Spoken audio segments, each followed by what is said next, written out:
Hello, YouTube. This is CJ Shaw here on my Charlie Hartman Animation Studios account. And today I'm back to do another review, and this time I'm going to review Peter Rabbit. Okay, I've been waiting so much to review this film, and there's a lot of things I gotta say about this movie.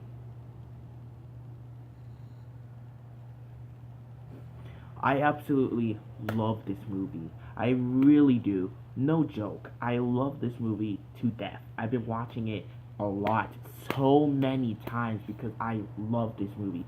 The character development was good. The plot was good. The animation on those rabbits were cool. Like I swear it was very cool. And honestly, I would take this movie over the Peter Rabbit cartoon any day, cause um I do like the cartoon, but I didn't really do it justice like this movie did. Like, but let's go back to memory lane and let's talk about the trailers. So the trailers for Peter Rabbit, I'm honestly gonna be honest with you, the trailers didn't do this movie justice. Because this movie looked like it could be like it's actually different than the books, but boy was I wrong because I went in and saw this movie and I'm like, wow, so this is actually, you know, sticking to its original source material. Good job, Sony. But because the trailers didn't do the movie justice, I'm being honest. The trailers didn't do it justice. The trailers were just horrible. They just didn't do this movie justice. But I really love this movie. This movie is one of my most favorite animated movies of 2018. Well, yeah. Um, but let's talk about the plot. So the plot is basically Peter and his siblings and his cousin Benjamin picking on Mr. McGregor, the old one, the old man, and stealing food from his garden. But then all of it changed when old man McGregor dies. Then then Thomas McGregor moves in to sell the house. But then B, their woman mother, basically meets Thomas McGregor and they fall in love. So Peter, Contail, Flopsy, Mopsy, and Benjamin tries hard to, try to get rid of Thomas, but it just didn't work until it happened. So anyway, what do I have to say about the live action cast? I gotta say the live action cast did a great job in this. They did a good job. The live action characters were likable. I like Thomas McGregor. He was pretty funny at some parts of the movie. Um, but my most favorite character in this movie gotta be Peter himself because he really reminds me of Alvin. He reminds me of Yogi, and he reminds me of what other live action character that always causes trouble. I can't remember, but I swear he really reminds me. This movie does remind me of Alvin and Chipmunks, the first one, for some reason, but it's just me. No, it reminds me of the fourth Alvin and Chipmunks movie, but still, I like Peter. He was basically funny. The jokes were good too. The only problem with this movie was just it had way too much pop songs. We didn't need that in the movie, but whatever. Um, it was at least likable. And Cottontail. Cottontail was my second favorite character in this movie. She literally, oh my god, she just makes me laugh, and the way that she just threatens someone just makes me laugh too. So yeah, I'm glad that James Corden's voice career, got saved by this movie. I'm glad this movie saved James Corden's voice acting career because let's be honest, the dude got screwed over with the Emoji movie.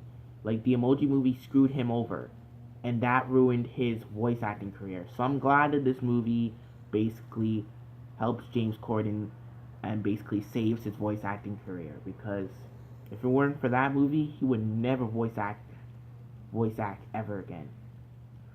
But he did a good job as Peter Rabbit because some people may not like him as Peter Rabbit, but I kind of like him as Peter Rabbit. He did a good job. Um, what's funny is that this movie had like so much adult humor in there and inappropriate jokes that made me laugh, especially when Peter, like there was a scene in the beginning of the movie where Peter tries to stick a carrot up old man McGregor's butthole, but it just got interrupted for some reason. It was so funny.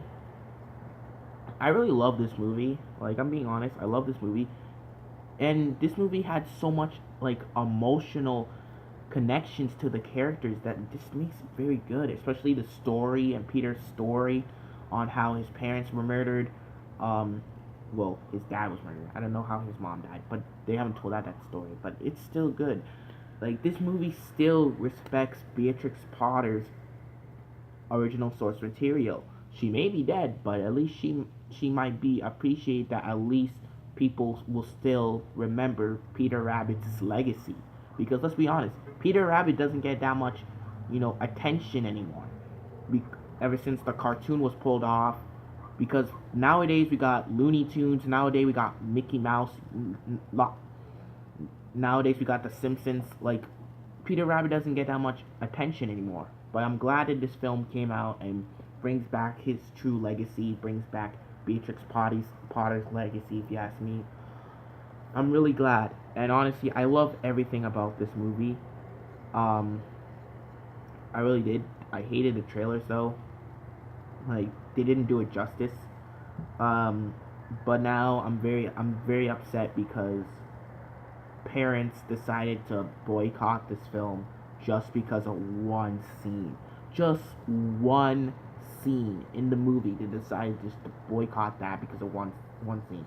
So spoiler, if you haven't seen the movie, click off this video because I'm going to tell what happened and shit. But if you did, good for you. Stick around and I'm going to talk about it. So honestly, you know the scene where Peter, Flopsy, Mopsy, Cottontail, and Benjamin, they were throwing like, blackberries at Mr. McGregor, causing him to get sick. So Flopsy, however, shot the blackberry you know, with the slingshot and caused the blackberry to go in Miss Thomas McGregor's mouth, and kept choking and choking and choking and choking and choking until he gets the pen and stick it up his leg. And honestly, just one scene. Like, oh, so you get to boycott everything now? Why not boycott SpongeBob, for crying out loud? We had a couple episodes of that. Why not boycott The Simpsons or boycott DC because they have Superman weakness is kryptonite. Why not boycott that? Like, why boycott this movie? It's just one scene. It's no big of a deal. But anyway, my most favorite part I gotta say about this film was the message they tried to give us in this film, and I really love everything about this film. I'm looking forward to buy it on DVD, and I really love this film. I have a huge obsession over this film. I don't know why. The songs were good. Um, the end credits music and animation really does resemble the books, and it is a really great job, and I really love this film. So I'm going to give Peter Rabbit a 10 out of 10. It feels good to, get it off my chest, because honestly, after that disappointment of a movie Sony last put out, no, it's not the Star, it's the Emoji Movie. Come on, people. Ever since that one, I felt like, ugh, James Corden, your career is done.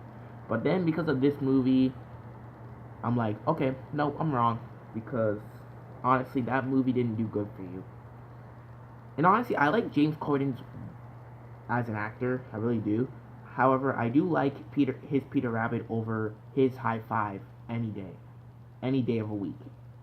So yeah, like I said, Peter Rabbit, 10 out of 10. I really enjoyed this movie.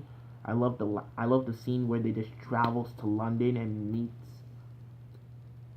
Peter and Benjamin meets the mouse who tries to give them like a tour. Um, however, I really do love this film, and it's just my opinion. People can hate it all they want. It's not gonna affect me from loving this film because I really do love this film, and I just love it. So this is CJ Sean signing off. See you guys in the next video.